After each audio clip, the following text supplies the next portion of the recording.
व्रत के दिन महिलाएं पूजा पाठ फिर घर के काम निपटाती हैं। ऐसे में एनर्जी पूरी डाउन हो जाती है और वो चाहती हैं ऐसी रेसिपी जो बिना तैयारी के बन जाए और शरीर को एनर्जी से भर दे। तो इसी रेसिपी को आज मैं आपके साथ शेयर कर रही हूँ। तो फ्रेंड, इस सुपर हेल्दी कम समय की रेसिपी को झटपट बनाना शुरू करते हैं। जितने आप ड्राई फ्रूट यूज करना चाहें रेसिपी में उतने आप ले लें, या जो भी उपलब्ध है वो आप ले लें। तो ये देखिए, हमने थोड़े से ले लिए हैं। ये हमने मूंगफली के दाने ले लिए हैं, बादाम, मखाना, नारियल, काजू और खजूर, सूखा वाला खजूर है। एक छोटी कटोरी साबूदाना, इसको धो करके साफ कर लेते हैं। साबूदाना को भी हमने धो लिया है। तो अब हम चलते हैं गैस की तरफ, कढ़ाई चढ़ा देते हैं और कढ़ाई में बिना कुछ डाले ही ड्राई रोस्ट करेंगे मूंगफली के दाने। जैसे ये हल्के से ड्राई रोस्ट हो जाएंगे, साथ में हम डाल देंगे मखाने। तो एक एक चीज़ करके हमें डालते जानी है और ड्राई रोस्ट करते जानी है।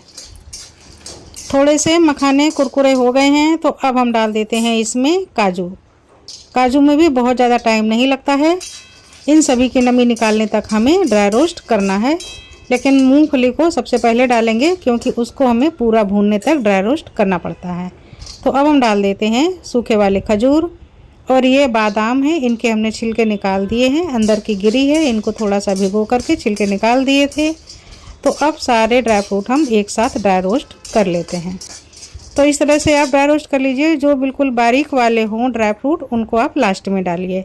तो ये क्रश किया हुआ, कद्दूकस किया हुआ नारियल है, इसको हम ऊपर से डाल देते हैं और ये कढ़ाई की गर्मी से ही ड्राई रोस्ट हो जाएगा। गैस को ऑफ कर देते हैं और अब रोस्टेड ड्राई फ्रूट को हम प्लेट में निकाल लेते हैं। तो ये देखिए, ड्राई फ्रूट बहुत अच्छे से रोस्ट हो चुके हैं। तो अब हम एक मूंगफली के दाने को लेते हैं और मैश करके देख लेते हैं। तो इसका छिलका निकल रहा है, ये देखिए आसानी से छिलका निकल गया है। और ये हम मखाना, इसको भी तोड़ करके देख लेते हैं। तो ये भी कुरकुरा हो गया है और दबाने से बिल्कुल बारीक हो गया है। तो बहुत अच्छे ड्राई रोस्ट हो गए हैं ड्राई फ्रूट। अब हम इनको अलग रख देते हैं और कढ़ाई में बिल्कुल थोड़ा सा, एक छोटा चम्मच घी डाल देते हैं। घी को पिघला लेते हैं। ये रेसिपी बस इतने ही घी की रेसिपी है। अब हम इसी घी में जीरे को चटका लेते हैं। जैसे ही जीरा चटकने लगेगा वैसे ही हम डाल देते हैं हरी मिर्च के टुकड़े और करी पत्ता। तो यहाँ पर हमने 2 हरी मिर्च का यूज़ किया है। एक छोटे साइज का हमने बिल्कुल आलू ले लिया है, इसको हमने छील करके बारीक टुकड़ों में कट कर लिया है। इसको भी घी में डाल देते हैं और थोड़ा सा भून लेते हैं। जस्ट 2 मिनट के लिए ही हम भून लेते हैं। और अब ये जो हमने साबूदाना को धो करके रखा हुआ था, इनको हम हाथों से अच्छे से अलग अलग कर लेते हैं क्योंकि फूलने से ये थोड़े से चिपक गए हैं, और डाल देते हैं कढ़ाई में। और अब इन साबूदाना को भी हम थोड़ा सा भून लेते हैं। तो इनको भूनने में भी हमें 1-2 मिनट की इसी तरह से भूनना है, ज़्यादा देर तक नहीं भूनना है। ये इतनी आसान रेसिपी है फ्रेंड कि कोई भी तैयारी ना हो तो भी ये आराम से आप बना सकते हैं और बहुत ही पौष्टिक होती है। अब हम साबूदाना में पानी डालेंगे।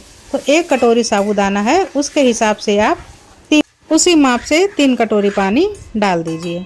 तो हमने तो अंदाज से डाला है, पर तिगुना पानी लग जाएगा। अब हम डाल देते हैं सेंधा नमक और ये काली मिर्च का पाउडर। इसको भी डालकर अच्छे से मिक्स कर लेते हैं। काली मिर्च डालने से फ्लेवर बहुत अच्छा आ जाता है। अब हम फ्लेम को थोड़ा सा स्लो कर देते हैं और ढक देते हैं 4 से 5 मिनट के लिए हम, और देखते हैं खोल करके कि ये देखिए कितना अच्छा साबूदाना पक रहा है। पकने में 10 मिनट का समय लगेगा। टोटल 10 मिनट में रेसिपी बनकर तैयार हो जाएगी। तो अभी ये पूरी तरह से पका नहीं है। तो इस समय हम डाल देते हैं सारे ड्राई फ्रूट्स। ड्राई फ्रूट्स भी पानी बहुत सोखते हैं। अगर आप टमाटर खाते हैं व्रत में तो आप टमाटर के टुकड़े भी डाल सकते हैं। तो हमने 1 टमाटर को डाल दिया था और ये देखिए 2-3 मिनट के लिए हमने और पका लिया। तो ड्राई फ्रूट ने काफ़ी पानी सोख लिया है और साबूदाना काफ़ी गाढ़ा हो गया है। आप जितना गाढ़ा या पतला अपने हिसाब से चाहें उतना रख सकती हैं। अब एक बार और ढक देती हूँ 2-3 मिनट के लिए, और उसके बाद मैं खोल करके देखती हूँ। तो ये देखिए काफ़ी गाढ़ा हो गया है। ठंडा होने पर थोड़ा सा और गाढ़ा हो जाएगा।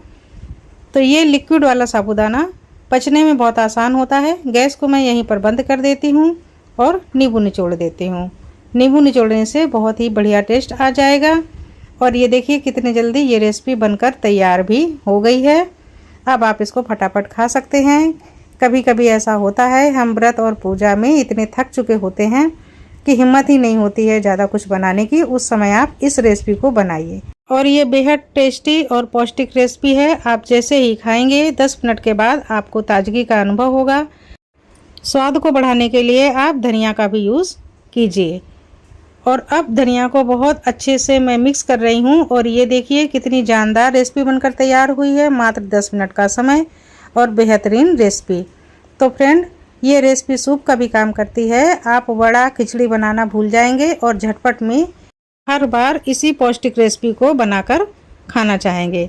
तो फ्रेंड, मैं इसको सर्व करती हूँ और ये देखिए अब मैं टेस्ट करके आपको बता रही हूँ। तो ये अभी बहुत ही गर्म है और साबूदाना थोड़ी देर से ठंडा होता है।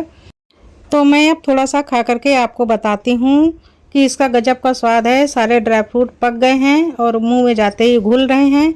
बेहतरीन रेसिपी है। तो फ्रेंड, आप व्रत में इस रेसिपी का ज़रूर आनंद लीजिए। नमस्कार।